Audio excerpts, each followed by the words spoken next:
کہ آقا کریم صلی اللہ علیہ وسلم کی بارگاہ میں ایک صحابی حاضر آئے اور انہوں نے عرض کیا یا رسول اللہ صلی اللہ تعالی علیہ وسلم متی الساعہ، قیامت کب قائم ہوگی؟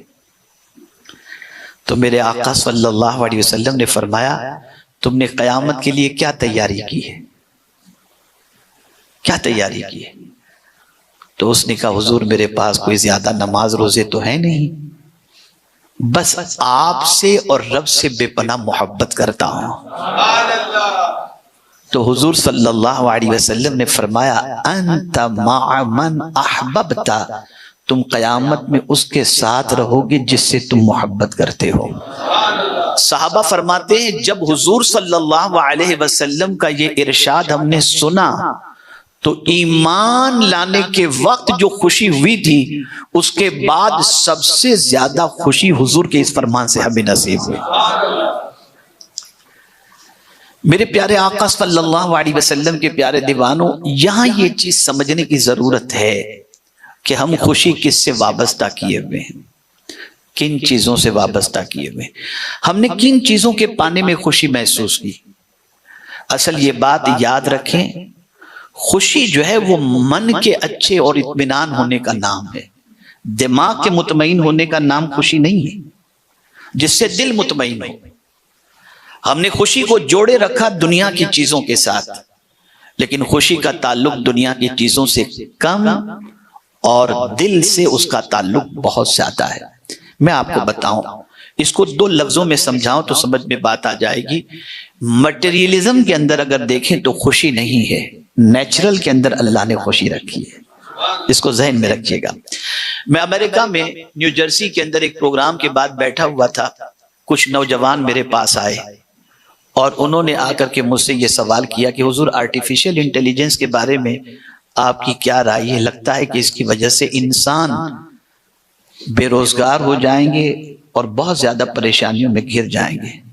تو میں نے بہت مسکراتے ہوئے اس سے کہا تھا، میں نے کہا بیٹے آرٹیفیشل تم انٹیلیجنس ہی کی بات کیوں کر رہے ہو؟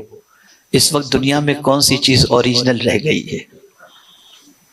ساری چیزیں ہی تو آرٹیفیشل ہو گئی، مسکراہٹ آرٹیفیشل ہو گئی، جنازے میں شرکت آرٹیفیشل ہو گئی، بیمار کو دیکھنا آرٹیفیشل ہو گیا، شادی بیاہ میں شرکت آرٹیفیشل ہو گئی، مسکراہٹ بھی آرٹیفیشل ہو گئی۔ آدمی دیکھ دیکھ کے کس کے سامنے مسکرانا چاہیے؟ غریب کو دیکھتا ہے تو چہرہ چڑھ جاتا ہے، امیر کو دیکھتا ہے تو مسکراہٹ، یعنی ہر چیز میں آرٹیفیشل۔ پھر میں نے ان کے سامنے یہ بات رکھی کہ زندگی میں کبھی بھی انسان کی اہمیت کم نہیں ہو سکتی۔ آپ کے سر میں درد ہے، آپ نے کوئی ایسی چیئر خرید لی ہے جس میں آپ بیٹھے، سر ایسا کر دیں تو سر میں آپ کے مساج ہوتا رہے، تھوڑی دیر کے لیے آپ کو ریلیکس ملے گا، لیکن یہ آرٹیفیشل چیزوں سے آپ کو وہ سکون نصیب نہیں ہو سکتا، ٹیمپرری ریلیکس ملے گا۔ اب پھر ان کو میں نے سمجھایا کہ انسان کی اہمیت کتنی جو ہے اللہ نے رکھی، اس کو سمجھو۔ ایک انسان 2 گھنٹے تک مساج چیئر پر بیٹھ کر کے اپنے سر کا، ہاتھ کا، پیر کا مساج کرواتا ہے، اسے اتنا سکون نہیں ملتا۔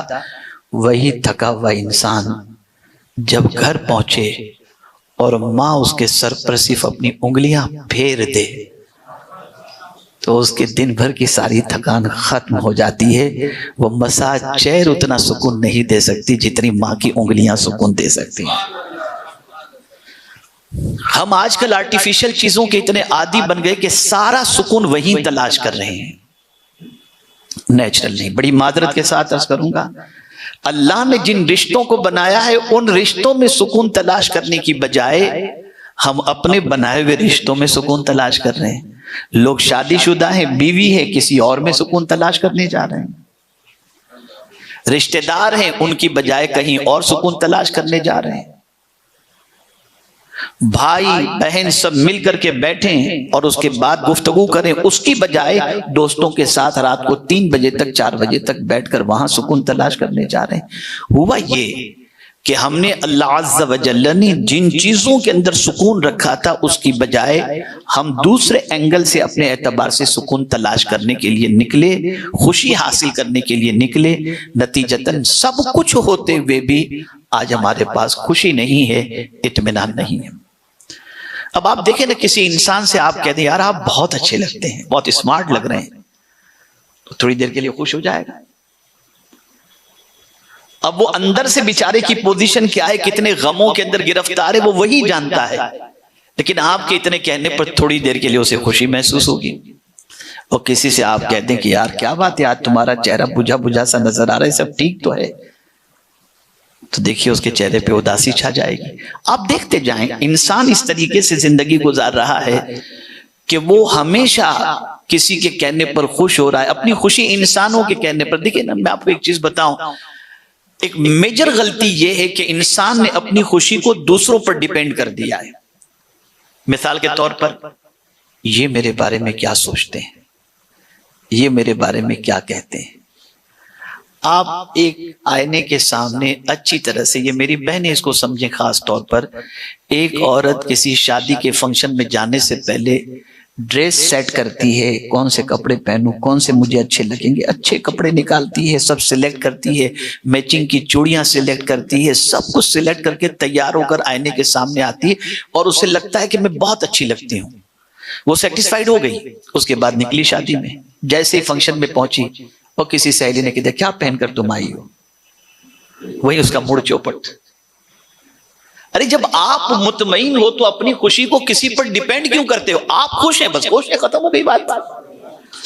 جب سے انسانوں نے اپنی خوشی کو کسی اور پر ڈیپینڈ کر دیا، خوش نہیں ہیں۔ اور یہ بات اچھی طریقے سے ذہن میں رکھیں، خوشی کے لیے سب سے اہم چیز یہ ہے کہ آپ دوسروں سے اپنی خوشی کے سلسلے میں سوچنا چھوڑ دیں۔ آپ صرف یہ سوچیں جو میں ہوں وہ میں ہوں، اس حال میں جو مجھے قبول کرے سبحان اللہ، نہیں قبول کرتا مجھے کوئی ضرورت نہیں۔ میرے پیارے آقا صلی اللہ تعالی علیہ وسلم کے پیارے دیوانوں، بہت سارے لوگ خوشی سے محروم کیوں ہوتے ہیں؟ وہی دوسروں کی وجہ سے۔ پیسہ ہے نہیں، کیپیسٹی ہے نہیں، لیکن دوسروں کے سامنے اچھا بننے کے لیے اس سے قرض اس سے قرض اور بند سور کر کے۔ حد تو یہ ہے کہ میں اس پر کوئی تفصیلی گفتگو کرنا نہیں چاہتا۔ دنیا میں اس وقت جتنا بھی آپ دیکھیں نا، انسان دنیا ہی کو خوش کرنے اور دنیا کے سامنے بہتر بننے کی پوزیشن میں لگا ہوا ہے۔ اپنی کیپیسٹی کچھ بھی ہو، وہ اپنی کیپیسٹی کا جائزہ نہیں لیتا، وہ صرف انسان کو کیسا لگے گا اس کی فکر میں لگا ہے۔ آپ نے ہم نے اگر خوش ہونا ہے تو پہلے اس ذہن کو اس طریقے سے اپنا ذہن بنا لیں کہ جو کچھ اپنے پاس ہے اس سے مطمئن رہیں، جو کچھ ہے اپنے پاس اس سے مطمئن رہیں، اس لیے کہ اللہ عز و جل نے ہمیں جتنا اپنی قسمت میں، ہماری قسمت میں اس نے لکھا تھا اس نے ہمیں عطا فرما دیا، اور جو ہمارا ہے وہی ہمارا ہے۔ آپ ہمیشہ مطمئن رہیں گے، اللہ کے فیصلے پر راضی رہیں، جو اپنے پاس ہے اس سے مطمئن رہیں۔ اور اسی کے ساتھ ساتھ ایک اور چیز، جیسے ہے ویسا خود کو سمجھیں۔ یہ بہت اہم بات عرض کر رہا ہوں، جیسا ہیں جیسے ہیں ہم ان پڑھ ہیں تو ان پڑھ سمجھیں، بہت پڑھا لکھا نہ سمجھیں۔ ہم غریب ہیں تو غریب سمجھیں کہ واقعی ہم غریب ہیں، یہ نہیں کہ ہم غریب ہیں اور خود کو سمجھے بہت ہوشیار ہیں، بہت عقل مند۔ عقل مند نہیں ہے تو کہیں ہم عقل مند نہیں ہیں، سمجھیں اس کو۔ پرابلم سب سے بڑا یہ کہ ہوتے کچھ ہیں اور سمجھتے کچھ ہیں، اور اس میں پھر ٹھوکر کھا جاتے ہیں۔